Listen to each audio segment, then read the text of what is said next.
looks like your average 4-unit building in Los Angeles. But what it really is, it's a 15-unit building masquerading as a 4-unit building. And I'm gonna show you why that is. This unit behind me is an apartment building that I've owned for 20 years.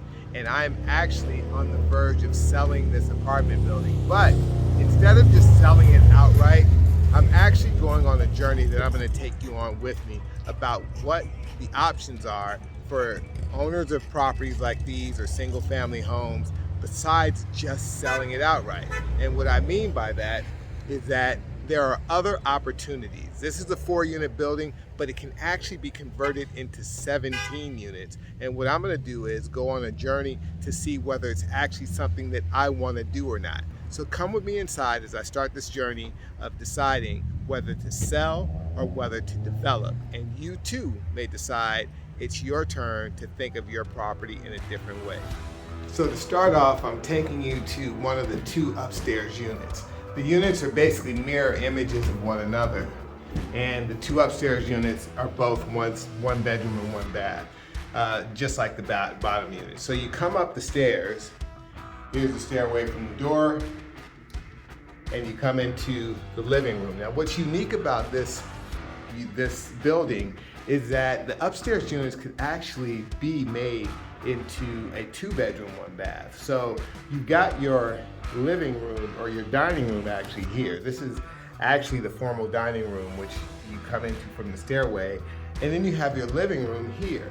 But you see this archway, it could actually be closed off and you could make a 2nd bedroom out of this living room. Now, whether you keep this mantle or not is a question, but you got lots of light and you also have a closet. So legitimately, you could have another bedroom out of this living room, and then your dining room becomes the living room, which leads right into the kitchen. There's a hallway here that leads to the bedroom in the back, and then you've got your kitchen, which has already been updated with marble countertops. There's a refrigerator and stove. You've got newer cabinets here, and you've got a dishwasher. Again, lots of windows and light. And then it also leads onto the hallway here, which leads back to the bathroom here. And in the back, you have your bedroom and laundry room. And remember, this hallway here actually starts from the dining room area, which we saw when we first came in. And then it leads back to the bathroom here, which has been updated as a newer vanity here. You know, nothing terribly upscale, but clean. And you've got your shower, right? Combination shower tub. You've got wall heating. And then you've got your laundry room in the back. And then when you come back in, you've got your bedroom.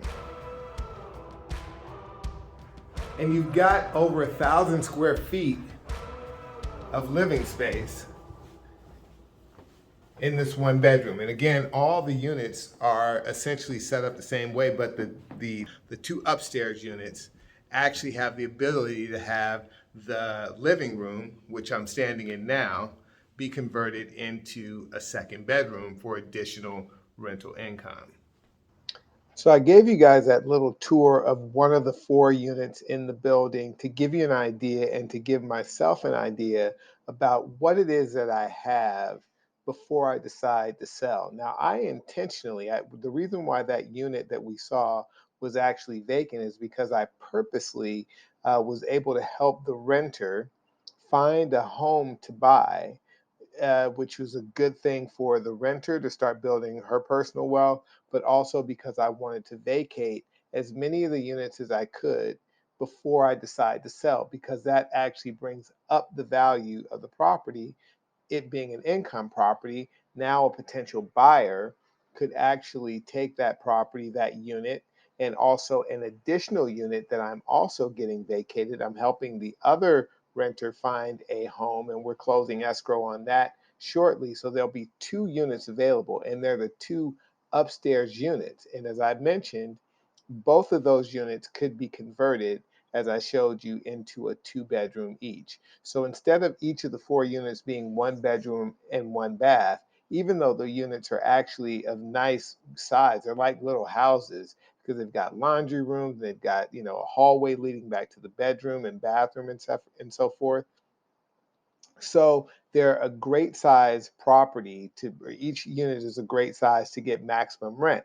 But the units also need some updating. So in vacating the units, I realized that I have some options. I can either A, put the property on the market or present it to buyers as an opportunity for them to actually get maximum rent for at least 2 of the units. And there are 2 additional units that I'm also attempting to vacate. Now, the downstairs units can't as easily be converted into 2 bedroom, 1 baths, but they are of equal size to those units upstairs. So the units, the rents themselves are actually below market. So in this market, I would say actually improved to their maximum kind of updated status. You could probably get 16, maybe $1,700 in rent per month on each of these units, particularly the upstairs units. As 2 bedrooms, you might even be able to get $19 or $2,000 worth of rent per month.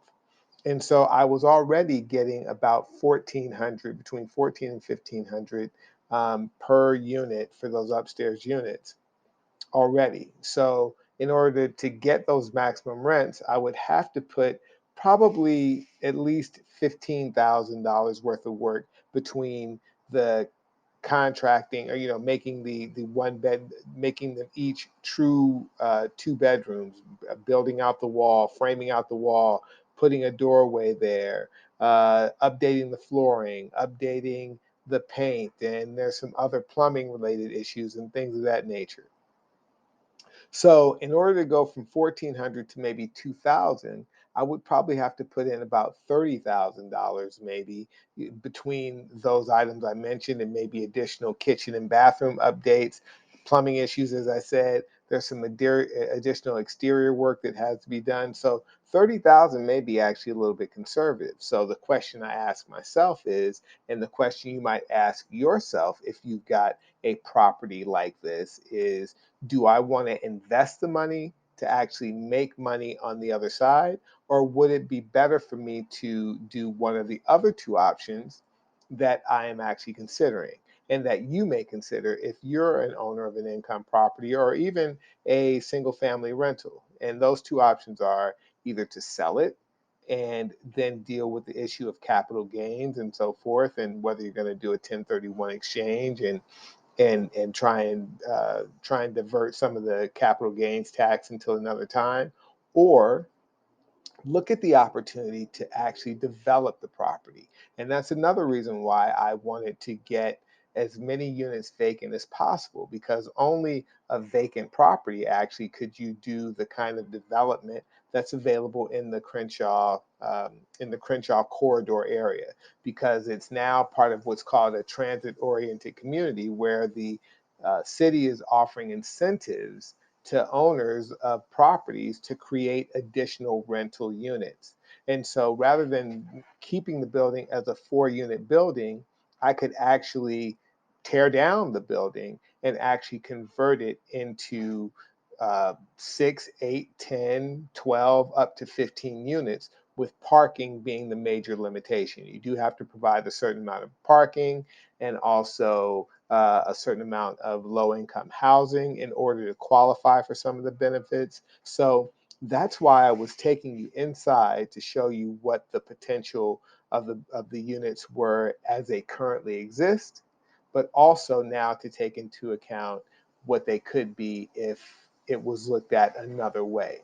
So we're going to be looking at some of those things going forward. I'm going to be looking at what it would take to actually renovate the property and keep it as a 4 unit. We'll also be looking at the possibility of actually selling it, um, with at least 2 of the vacancies as they exist, as I mentioned, or actually developing, which is a whole larger, more involved process that has lots of moving parts to it. So like and share this video. Maybe there are other people who are interested, who may be in areas where there are incentives to build or to create additional housing, or they're thinking about adding an ADU, an accessory dwelling unit, and they're thinking about what the reward cost benefit of that is. We'll be looking at some of those things. So share this video with anyone that you know that may be a landlord or a potential landlord, or looking to somehow expand upon their